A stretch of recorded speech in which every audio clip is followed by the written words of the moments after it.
আসসালামু আলাইকুম। কি অবস্থা সবার, কেমন আছেন? সবার উদ্দেশ্যে একটা কথা বলতে চাই আজকে, যার জন্য আমি আজকে এই ভিডিওটা করতেছি। তো আমার এই ভিডিওটা করার উদ্দেশ্য হইল, বর্তমানে লিবিয়ার অবস্থা ভালো আছে।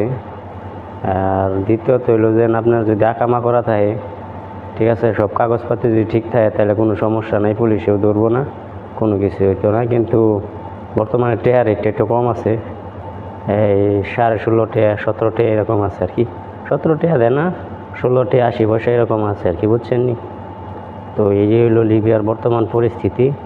এমনি মাফিয়া টাফিয়া নাই আগের মতো, না, পুলিশের নিরাপত্তা বেশি, পুলিশ বেশি, রাস্তায় রাস্তায় চেক করে যে পতাকা আছে কিনা, কাম আছে কিনা।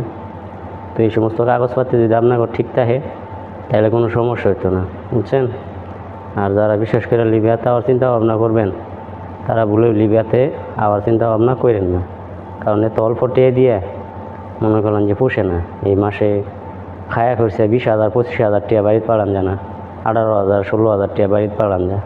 এই টেয়ে দিয়ে সংসার চলে। 3.5 লাখ 4 লাখ টাকা খরচ করে আয়া আমি নিজে আইছি ভাই, 3.5 লাখ 4 লাখ টাকা খরচ করে 2 বছর ধরে আইছি, এখন আমি টেয়া উড়াইতে পারিনি। এখনও 2 লাখ টাকার মতন আমি দেনায় আছি, বুঝছেন নি? খেত বন্ধক দিয়েছিলাম, এই সেই এমনি দিয়ে আইছি। তো আপনারা যদি যারা আইবেন অবশ্যই চিন্তা ভাবনা করে তারপরে আইবেন। আর নতুন বছরে হয়তো টেয়ার রেট বাড়তে পারে, এমনি কোনো সমস্যা নেই, আল্লাহর রহমতে সবই ভালাই আছে। সমস্যা একটাই, টেয়ার রেট কম, বুঝছেন নি? তো সবাই ভালো থাকেন, সুস্থ থাকেন। আসসালামু আলাইকুম।